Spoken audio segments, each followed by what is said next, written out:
Welcome back to the English Oasis. Have you ever felt like English is a giant mountain that you keep climbing, but no matter how much you sweat, the summit never seems to get any closer? You put in the hours, you study the rules, but at the end of the day, you just feel exhausted. Today, I want to share the story of Elena. She was someone who viewed English as her greatest enemy until she discovered a secret that changed everything. It wasn't a new grammar book or a magic app. It was a mental state called the flow state. Part 1. The invisible prison of should. It was 7:00 p.m. on a Tuesday. In a small apartment on the 3rd floor, a lamp flickered to life. Elena took a deep breath, the kind of breath you take before going into a battle you know you might lose. She sat at her mahogany desk, which was cluttered with everything a serious student was supposed to have. 3 different coloured highlighters, a stack of blank flashcards, and a grammar encyclopedia that felt heavy enough to be a weapon. Elena was 24, but tonight she felt 80. She had been studying English for 3 long years. If you looked at her bookshelf, you'd think she was an expert. She had completed every workbook and underlined every preposition. She organized her irregular verbs into alphabetical order. But tonight, as she stared at the word flabbergasted on her screen, she felt nothing. Just a cold, hollow vacuum in her chest. This was Elena's ritual of self-torture. She believed in a very specific philosophy of learning. The grind. She believed that the harder it felt, the more effective it was. In her mind, if she wasn't bored, she wasn't working. If she wasn't stressed, she wasn't making progress. Every night, she whispered a mantra of shoulds. I should know this by now. I should spend at least 2 hours on this. I should be more disciplined. The word should is a dangerous thing. It doesn't come from a place of desire. It comes from a place of shame. And shame is a terrible teacher. Let's talk about what was happening inside Elena's brain at that moment. There's a concept in second language acquisition called the Affective Filter, developed by Stephen Krashen. Think of it like a high-tech security gate inside your mind. When you are happy, relaxed, and curious, that gate is wide open. Information flows into your long-term memory like water through a funnel. But the moment you feel anxious, bored, or judged, even if you are the one judging yourself, that gate slams shut. Elena was sitting at her desk, but her affective filter was a mile high. She was trying to force-feed her brain data while the security gate was locked tight. She was experiencing cognitive overload. Her brain was spending 90% of its energy dealing with her anxiety and only 10% trying to understand English. She remembered a phone call she had earlier that day. A colleague from the London office had called to ask about a report. Elena knew the answer. She had written the report. But as she opened her mouth, her heart started hammering. Her throat tightened.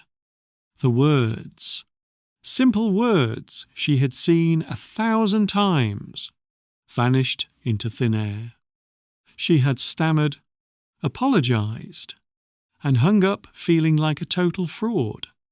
Sitting at her desk now, she felt that same tightening in her throat. She looked at her target vocabulary list for the night. Implicit, explicit, paradox, ambiguity. They felt like cold, grey stones.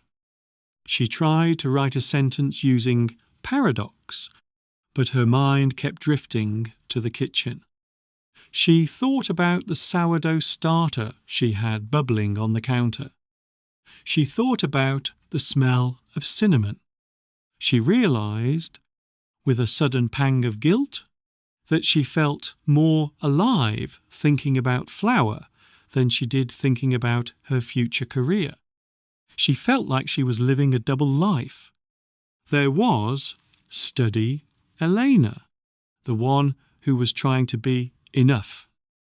And then there was Real Elena, the one who loved stories and smells. Study Elena was winning the battle of discipline, but Real Elena was dying of boredom. She didn't know it yet, but she was just 1 hour away from a revolution. Part 2, The Kitchen Rebellion and the Scent of Change. The breaking point happened at 7:15 p.m. Elena was halfway through a grammar exercise on future perfect continuous when she accidentally knocked her glass of water over. The water soaked into her notebook, blurring the blue ink of her notes. Usually, Elena would have cried.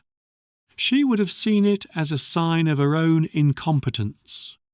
But tonight, as she watched the ink bleed into a messy blue puddle, she felt a strange sense of relief. It was as if the universe was saying, "Enough." She didn't reach for a towel to save the book.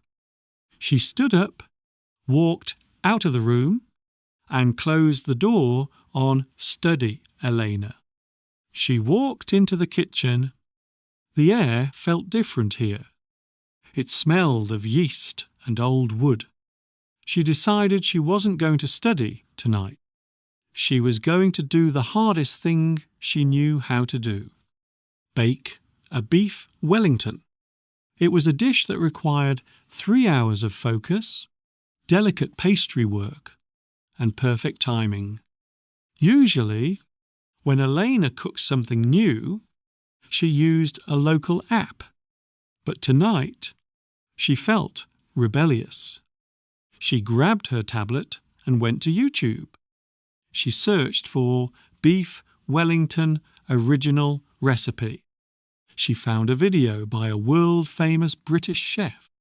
She hit play. The chef's voice filled the kitchen. It was loud, chaotic, and completely in English. He was talking about searing the tenderloin, deglazing with red wine, and wrapping the meat in a blanket of Parma ham. Elena's old habit tried to kick in. Her brain whispered, "Wait, what does sear mean? Go get the dictionary. You missed the word shallots. Stop the video." But Elena couldn't stop. Her hands were already deep in flour. She was wrapping a mushroom duxelles around a piece of beef. She had to keep moving. And that was the moment everything changed, because she couldn't stop to translate. Her brain had to find a different way to understand. She wasn't using her translation center. She was using her visual and sensory centers. When the chef said, "We need to render the fat," and she saw him pressing the meat against the hot pan until the white fat turned into liquid gold, she didn't need a dictionary. She knew what render meant. She felt it. She smelled it. This is what we call contextual immersion. In a classroom, you learn the word whisk from a picture. In the kitchen, you learn whisk from the vibration in your arm as you beat eggs into a foam. One is a piece of data. The other is a memory. For the next 2 hours, Elena was in a different world. She wasn't thinking about subject-verb agreement. She was thinking about the thickness of her puff pastry. She wasn't worrying about her accent. She was listening to the chef's rhythm to know when to pull the meat off the heat. Something strange was happening. The affective filter, that giant security gate in her mind, had fallen. Why? Because she wasn't learning English anymore. She was learning to cook. English had become a background tool. It was no longer the enemy. It was the assistant. As the scent of roasting beef and buttery pastry began to fill the apartment, Elena realized she was humming. She was actually happy. She had just spent 120 minutes listening to a complex English lecture, and for the first time, she didn't have a headache. She wasn't flabbergasted by the vocabulary. She was empowered by it. When she finally sat down to eat, she realized she had learned more about the natural rhythm of English in one night than she had in a month of textbooks. She had discovered the secret door to the flow state. She had stopped trying to own the language, and for the first time, she had let the language own her. Part 3. The Anatomy of Flow. The morning after the Beef Wellington Rebellion, Elena woke up with a sensation she hadn't felt in years. It wasn't the usual heavy exhaustion that followed her nightly grammar marathons. Instead, she felt a strange, buzzing clarity. It was as if she had been wandering through a dense, grey thicket and had suddenly stumbled upon a hidden, sunlit path. She sat by her window with a steaming mug of coffee, but for the first time in 3 years, she didn't reach for her verb conjugation chart. Instead, she opened her laptop and typed a phrase she had heard briefly in a TED talk months ago. The flow state. She stopped at a name that changed everything. Mihaly Csikszentmihalyi. He was the psychologist who pioneered the study of flow, what he called the optimal experience. As Elena read his descriptions, she felt a literal chill of recognition. Flow, he explained, is a state of mind where you become so utterly involved in an activity that everything else falls away. The clock on the wall stops ticking. The self, that nagging, anxious, self-critical voice in your head, goes silent. You aren't doing the task anymore. You are the task. As Elena scrolled through the research, she realized with a pang of sadness that for 3 years she had been learning English in a state that was the exact opposite of flow. She had been living in the state of anxiety. She looked at the famous flow diagram on her screen. Imagine a graph where one axis represents challenge and the other represents skill. If the challenge is too low and your skill is high, you fall into boredom. This was Elena's experience with repetitive fill-in-the-blank exercises. If the challenge is too high and your skill is low, you fall into anxiety. This was Elena trying to read academic journals when she couldn't even order a coffee confidently. Flow is the golden channel in the middle. It's the place where the challenge is just high enough to keep you excited, but not so high that it breaks you. Elena looked back at her night in the kitchen. Why did she fall into flow? Because she already had high skill in cooking, and English instructions provided the perfect challenge. The two pieces clicked together like a perfect puzzle. She wasn't using English to study English anymore. She was using English to conquer the kitchen. She realized a profound truth. Language is not a goal. It is a tool. For 3 years, Elena had been treating English like a trophy she needed to polish on a shelf. She was so obsessed with the hammer, the grammar, the syntax, the vocabulary, that she had never actually used it to drive a single nail. In the kitchen, for the first time, she had finally stopped looking at the hammer and started looking at the nail. Elena decided to push this theory further. She wasn't going back to her textbooks. She asked herself, what else makes me lose track of time? What else makes me forget to check my phone? The answer? Mystery novels. Elena loved the twists and the sharp logic of a good detective story. Usually, she waited for translations. But today, she bought the original English version of a classic mystery.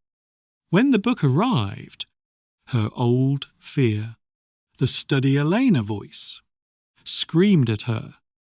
On page 1, she hit 5 words she didn't know. Stop, the voice yelled. Get the dictionary. But Elena took a deep breath. She remembered the beef Wellington. She remembered how she didn't know the word sear, but she understood the sizzle of the meat. She set a new rule. The 3-word rule. She allowed herself a maximum of 3 lookups per page. If she hit a 4th, she had to guess. She had to feel.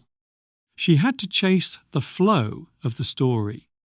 And something miraculous happened. After about 10 pages of struggling, her brain began to adapt.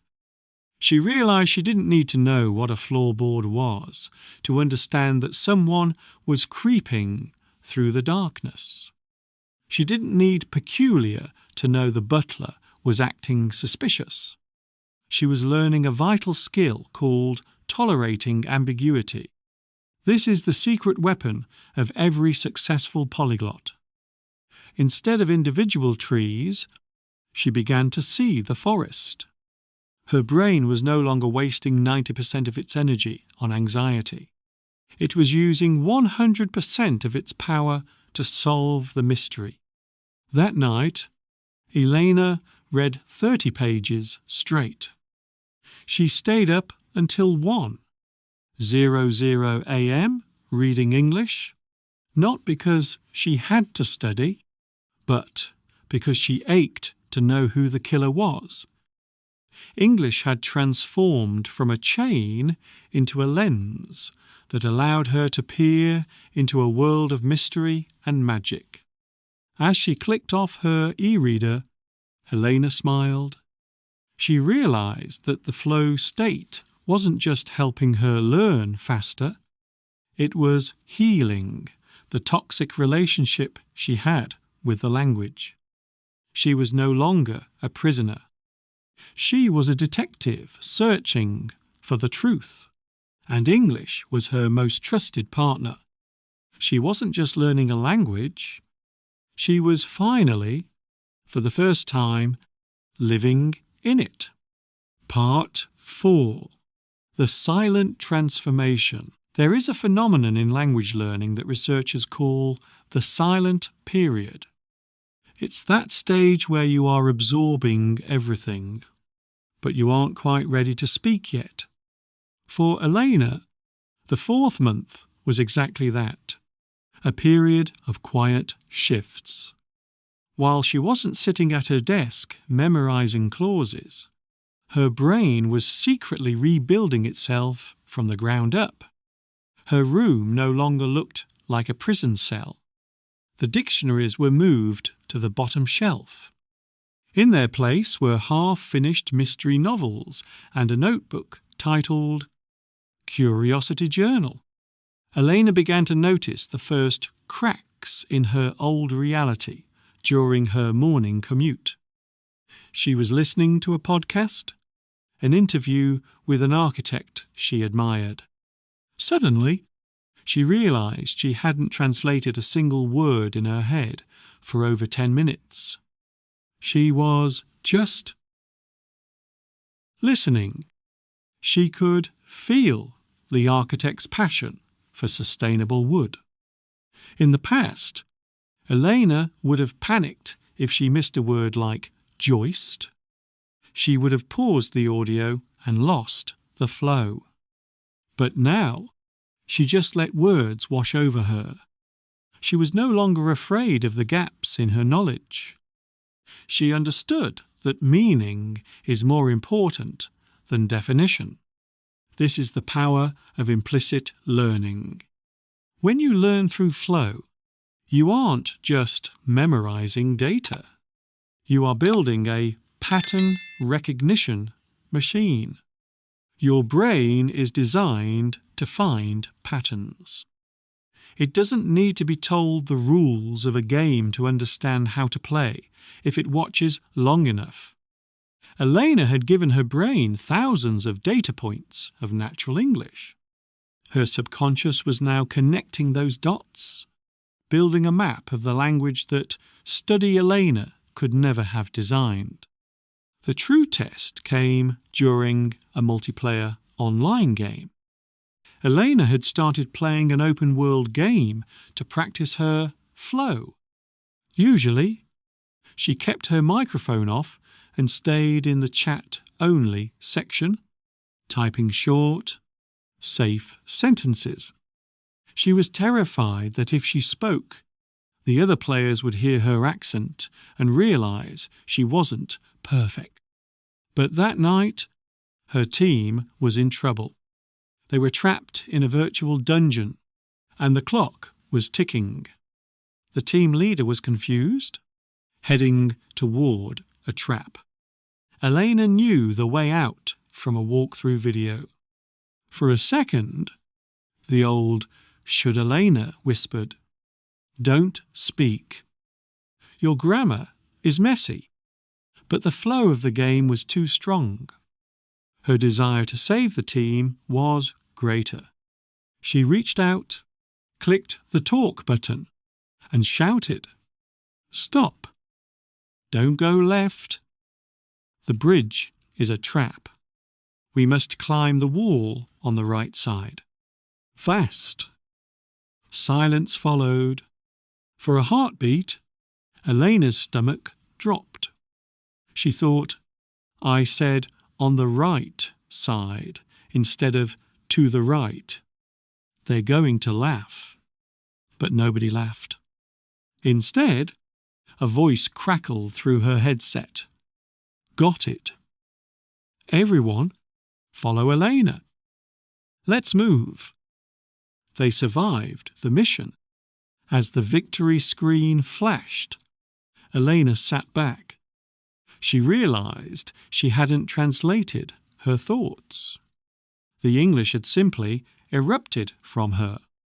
Communication is about connection, not perfection. Her teammates didn't care about her prepositions. They cared about her message. This is the secret of frictionless learning. The friction between your thought and your speech disappears.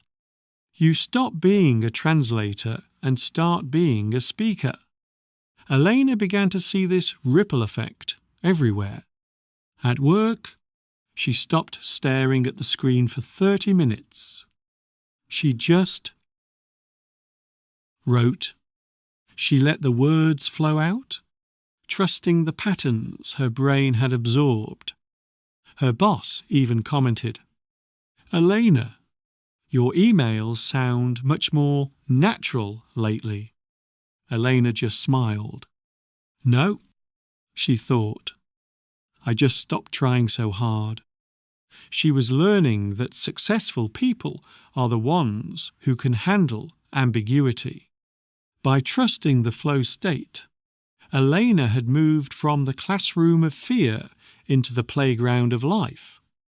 She was no longer studying for a future version of herself. She was living as the English-speaking version of herself, right here, right now. Part 5. Finding Your Own Oasis. Elena's journey didn't end with a grand ceremony. There was no trophy. Instead, her graduation happened on a quiet Sunday afternoon, 3 months after she first baked that beef Wellington. She was sitting in her favourite armchair. In one hand, she held a warm slice of lemon tart. In her other, she held a thick thriller novel, the original English edition. She was halfway through a chapter, her heart racing as the detective closed in. Suddenly, she stopped. She looked at the clock. 2 hours had passed. She realized that for those 2 hours, she hadn't felt like a student. She hadn't felt the weight of her old shoulds. She hadn't been worried about her career or accent. She was simply happy. She was living her life, and English was the natural, invisible bridge that allowed her to do it.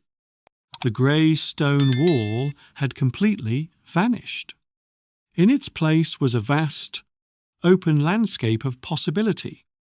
Elena had achieved what most learners only dream of: language autonomy. She no longer needed a teacher.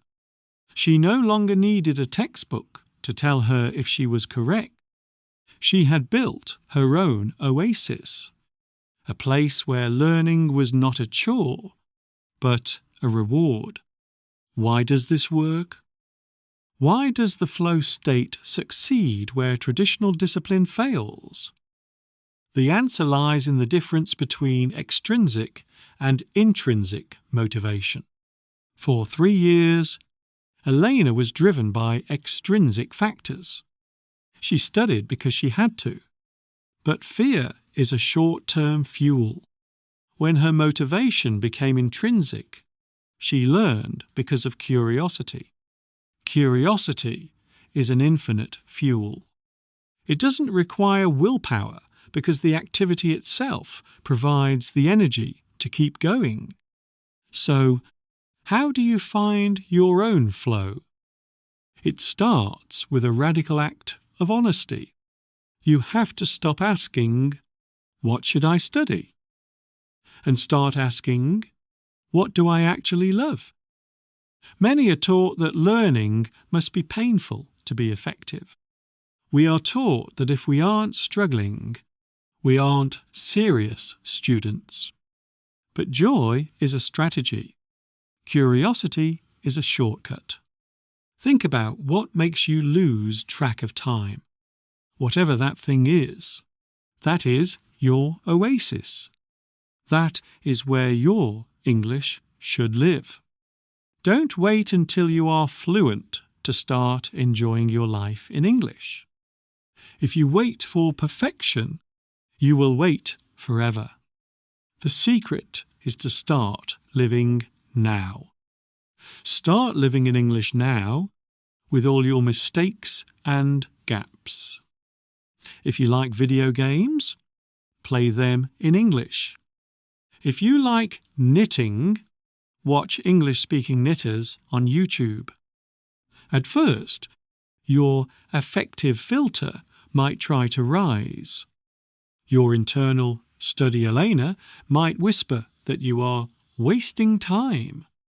But remember, flow is the state of maximum brain plasticity. Elena's room looks different today. Her grammar books are still there, but they are no longer her masters. They are just reference tools. She doesn't study the rules. She investigates them. She has moved from a world of friction to a world of flow. As we close this episode, I want you to take a deep breath. Release the shoulds. Forgive yourself for all the nights you felt like you weren't doing enough. You don't need to work harder. You just need to work with more heart. Go find your kitchen. Go find your mystery novel. Go find the thing that makes you lose track of time. Stop being a student and start being a resident. Transform your learning from a heavy burden into a beautiful adventure. Because the truth is, the Oasis isn't a destination you reach after 90 days or a year. The Oasis is a state of mind that you can choose to enter. Right now. Thank you for joining us for the final part of Elena's story. I hope her journey from the prison of should to the oasis of flow has inspired you. My challenge for you today is this. Pick one thing you genuinely love doing and find a way to do it in English for just 20 minutes today. Don't take a pen. Don't take a notebook. Just take your curiosity. What is your oasis? What is that hobby that makes time disappear for you? Tell us in the comments. Let's build a community where we learn through passion, not pressure. If this story resonated, share it with a friend who is feeling burnt out. Let them know there is a better way. Until next time, keep breathing, keep curious, and keep flowing. This is the English Oasis, and we'll see you in the next episode.